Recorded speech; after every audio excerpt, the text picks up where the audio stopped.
Welcome to Millennial Money Minutes, where we tackle tough personal finance topics in 5 minutes or less.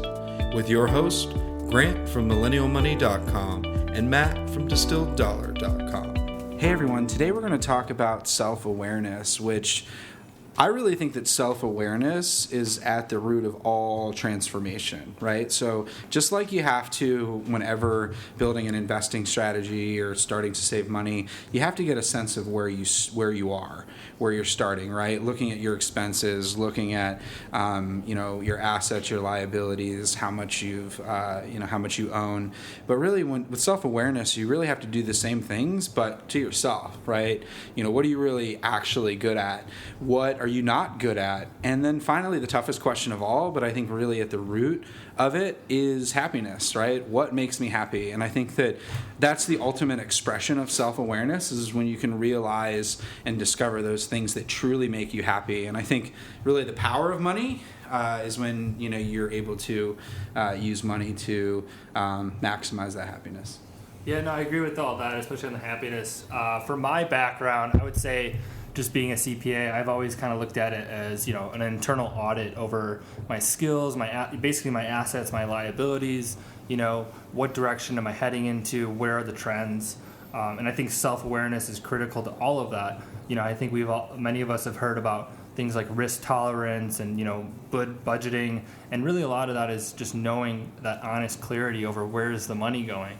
And I think it takes time because we're not consciously aware of all the decisions that we're making when we purchase things. So, if you ever scrub through your credit card bill at the end of the month, you might be like, oh, I completely forgot about, this $100 dinner or whatever. So, self-awareness comes back to, understanding our values and then determining, which values are more important than other values. And, that dictates a lot of, for example, the budget. So self-awareness is absolutely critical, I think, to optimizing money, and then at the end of the day, finding happiness.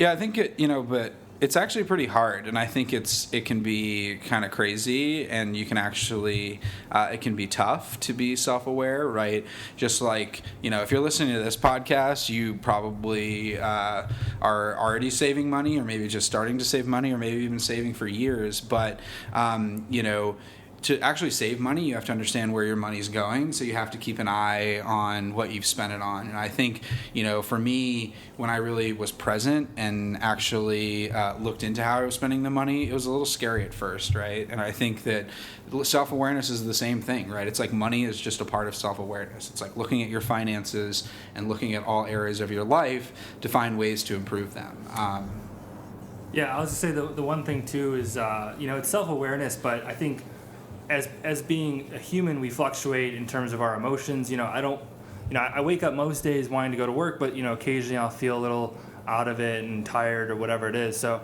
I think part of it is understanding who we are, and then understanding that we always fluctuate.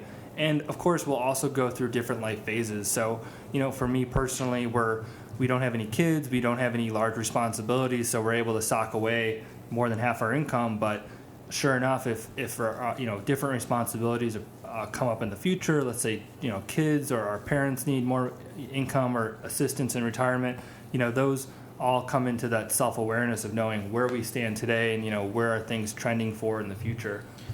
Yeah, and I think with money generally, like being self-aware in all areas of your life and what makes you happy is really important, but that can be tough. So if you just want to start with money is just one of those areas where self-awareness is really important. And I think you might know what you're worth and what you're spending, but I think one of the bigger questions, and I just wrote a blog on this that I've been thinking about, is just how much is enough, right? And I think that that's one of those big self-awareness questions that you need to ask with money, and understand what is enough, that will hopefully help you find your balance with money. Yeah, so I would challenge you to look at your purchases over the next week and try to be more mindful of it, be more self-aware of where your money is going, and if you find anything crazy, tweet at us, let us know what it was, and we hope you enjoyed this episode. Now sit with us for 30 seconds of silence. Just kidding. Take care. Hope you have a good week. See you guys. Thanks for listening to Millennial Money Minutes.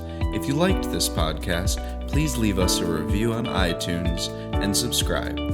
If you want us to cover a specific topic, use hashtag Millennial Money on Twitter or visit millennialmoneyminutes.com.